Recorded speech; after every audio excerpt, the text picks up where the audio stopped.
The Syncretion of Polarization and Extremes, Part 30, Argentina, The Canyon Inside Us, Transposing Emblem by Javier Gomez.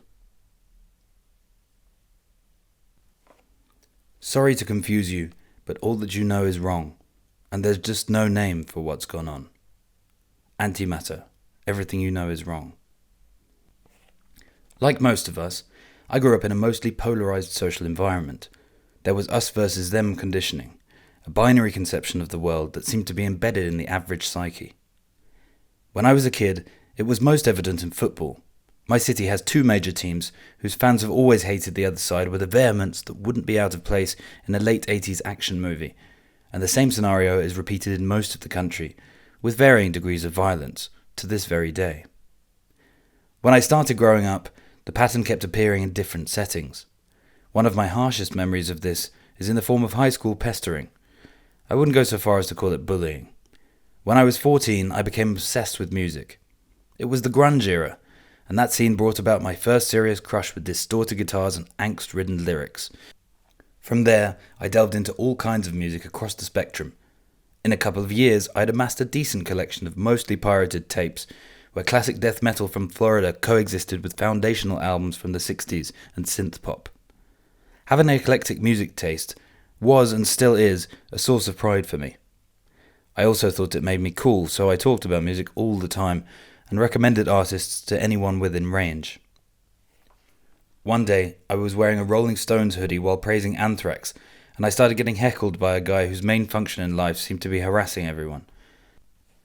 He started asking if I liked this band and that other one, and what about this one? Most of my answers were yes, because I didn't feel the need to lie. But people were suddenly laughing at my expense, because how could you like Suffocation and Prince at the same time? You had to pick one side, metal or pop, cool kid or nerd, us or them. I didn't have the tools that I have now, but the current me would have answered that it was all music, and so it was all valuable. I've encountered replicas of that situation many times over the following years. Some of them were not as harmless as the musical dichotomy. In recent years, the inability to grasp that not everything is one side against another has taken a darker turn. As some of us seem to move to a more tolerant, inclusive, and compassionate way of living, there is a countertide rising in the form of what could only be described as a return to archaic ideas. 2018 was the year when I learned in horror that there are far right-wing camps in Argentina providing combat training and using nefarious historical personalities as symbols. It was also the year where our Senate rejected the bill to legalize abortion, thus denying women what should be a basic right and perpetuating the cycle of violence against them. And yet these actions might actually be a small and pathetic effort by old-fashioned schools of thought against inevitable evolution. Those old ways are usually tied to a ruling elite and based on extreme, absolute notions that stem from a religious thought and tradition. They seek to divide us and force us to be on one side or the other, and it's even more profitable for the powers that be if we end up hating each other in the process. Division feeds on fear, and we saw it at work in Brazil during the 2018 election, where a despicable bigot became president via fear-mongering. The campaigners even used anti-communist notions taken straight out of the McCarthy era.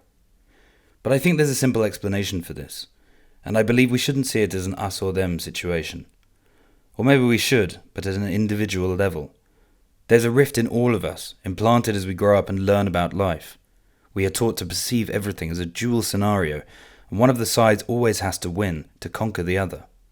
And so, otherness becomes the enemy. As a certainly not open-minded writer once said, the oldest and strongest kind of fear is the fear of the unknown. Violent species as we are, the human approach to overcoming that fear has usually been to destroy what causes it. And that is just one of the myriad of things we've been doing wrong throughout history. Our goal should be learning about what is alien to us. Know your so-called enemy, and the animosity will fade.